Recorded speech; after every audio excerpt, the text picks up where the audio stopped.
Right, okay, it's crazy o'clock in the morning. It's about 4:30, quarter to 5, and I'm on my way down to Crawley to pick up a new motorbike.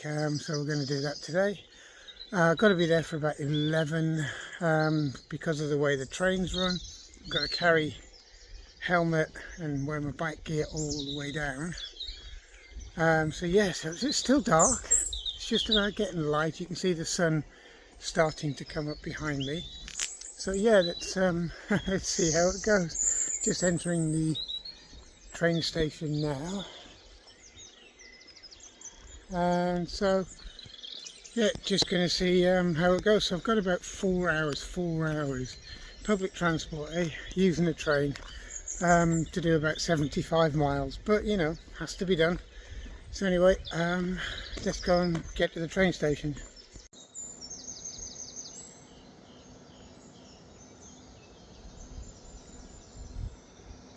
Okay, so as usual, public transport, if you can see on the board, it says, the first board says cancelled. Which is rather good because that's the one I need, so I've got to try and wait for them to open, grab a ticket from the machine from the phone, because you still need a paper ticket, which is crazy when it was booked online. And then I've got to get the rail replacement bus service to Cambridge, which is not far because I'm Cambridge North. It's just Cambridge City is about 2 miles, but the issue is you've got to wait for a bus. So next stop, bus on the British Rail train system. Right, okay, so the Royal Enfield Interceptor is the bike I bought, and why did I buy that? Well, why not? I've got a big adventure bike. I have a big 1200cc sort of street bike, as I call it, cafe kind of racer-ish style bike, and I quite like the look of the Enfield. I never used to like the look of the Enfields, and as in the Bullet, and I never liked the way they sounded. I never liked the way they rode. I don't know. Maybe it was because I was used to fours, and then I got into twins, which was the Honda. The NC changed my mind a little bit on what a twin could really be like. The singles, still don't like singles, but that's me. I mean, that's the way it is. But the Enfield, the Interceptor, as soon as I saw the bike, I thought, I quite like that. It's a nice looking machine, and it's not because it's retro. It's not because it's trying to be something it's not, which it isn't, because Enfield have built this type of machine for decades now. It's because when I had a go on one, I realised how much they've come on. They might look kind of retro-ish. Oh, they do actually look retro, because, well, they're not really retro when you think about it. They are what they are. They are a bike that hasn't really changed, and you know, they're not trying to be something they're not. I mean, the W800, nice looking bike, really rides all right, to be honest, but it has a few issues. It's a bit vibey, and it's a bit kind of, I don't know, there's something about it which, it's a nice bike, but there's something about it which isn't me. And also there's a certain vibration I can feel through it at cruising speeds. At speeds where you would be sitting there cruising along. So yeah, not keen on that, but the Enfields opened my eyes, and the reason is because of the engine. The engine on this bike shouldn't be as smooth as it is. The engine on these bikes is so smooth, and I think Honda could learn a thing or two about how to make a twin really smooth. I know it's not the same as their parallel twin and their version that they use on the NCs and so on, but it just about every rev it will pull in every gear, and it's really smooth. And to be honest, the vibrations are below minimal. I mean, even with the foot pegs I have on these, they're solid, there's no rubber on them, and you don't feel much through the pegs or the bike itself. It's such an eye-opening thing. So let's have a quick look around this bike. This is a very, very low mileage bike, which is the reason I bought it, because it's literally done none, zero, nothing at all.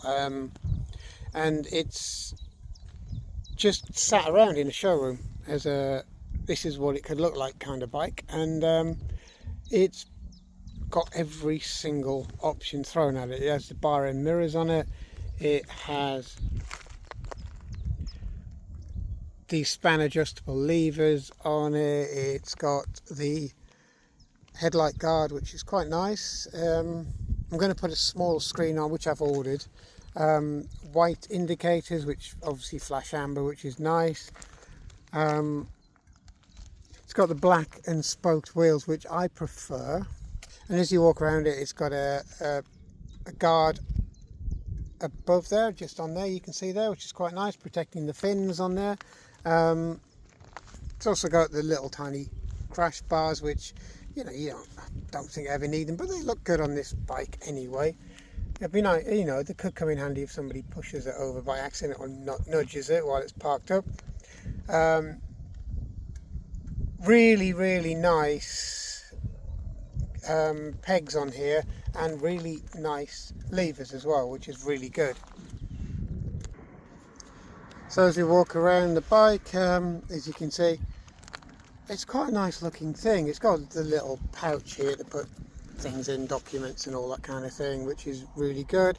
On the tank, you have the tank pads on here, which is nice because your knees do rest here, and you do put the lower part of your jacket against there, so it saves the paint, which is good. Got little risers on there. That's mine, Beeline, which is really handy. It really fits this bike, actually. It fits this bike really well, so nice. The switch gear on it is all right. I mean, it's budget, kind of, but it's no more budget than some of the other makes of bikes, and it works really well. It feels nice, and to be honest, the indicators are in the correct place. You don't reach up too much with your thumb to turn the indicators on and off. The Royal Enfield badge is nice on the tank. Yeah, it's really good. I was surprised with the suspension. It's also got the rails on here as well.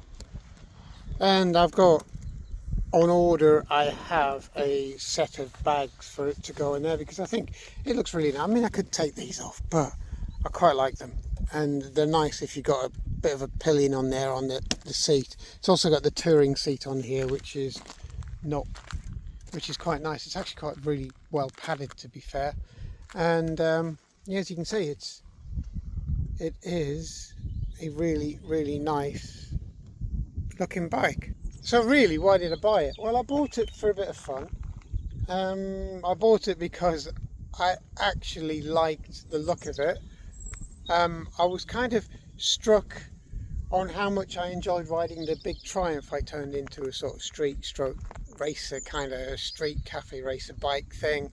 It's big and heavy. It's a lot bigger than this. This is the smallest bike I own, as in physical size as well. You park this next to the Honda or the Triumph, and you can just see how small a bike this really, really is. But the seat height's good. It's 30 inches or 30-ish inches in height, which is quite tall. I don't like anything particularly low, and it's not that much lower. In fact, it's about probably an inch lower, if that, than the Triumph, and probably 1.5 inches lower than the Honda. But you know, it's nice. It's a nice place to sit.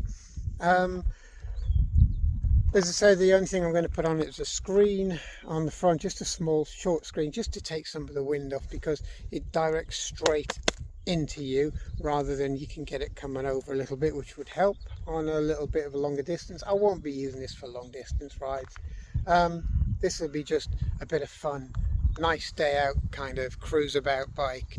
And it's a bike really that I quite like the look of, and it's a bit of fun, but it's a bike that I'm going to have to keep polishing and cleaning to keep it the way it is, because the side cases will go dull and all of the debris flicks into the space in between the head and the gearbox itself, so anything that comes off the tyre as well, mainly because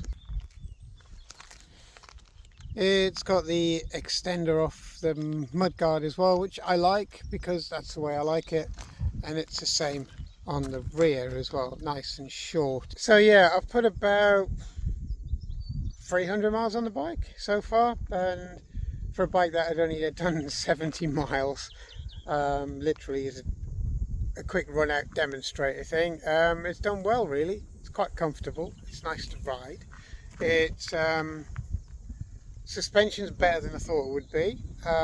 It really does smooth out most of the bumps, unless there's a ridge on them, then you can feel this front suspension really, particularly, rather not the back so much as the front. You get that little kind of hop, but you know, it's no worse than any other bikes that I've ridden, and it's comfortable. And it's very comfortable. It's comfortable to ride, it's comfortable to sit on. So overall, I'm amazingly impressed with this bike. It's such a pretty little thing. I mean, it is small, but I've enjoyed riding it. I've really enjoyed it. So let's get a few more miles on the clock, get around 1,000-mile mark on it or so, and then see what I think then. But so far, amazing. Love the bike. It's great fun. Got a few little bits and pieces I want to do to it, but I'm just going to enjoy it. That's what these bikes are all about. Enjoying the ride, enjoying everything else that goes along with them, and just enjoying being out on two wheels. So I'll give you an update as it goes. Thanks for watching. See you soon.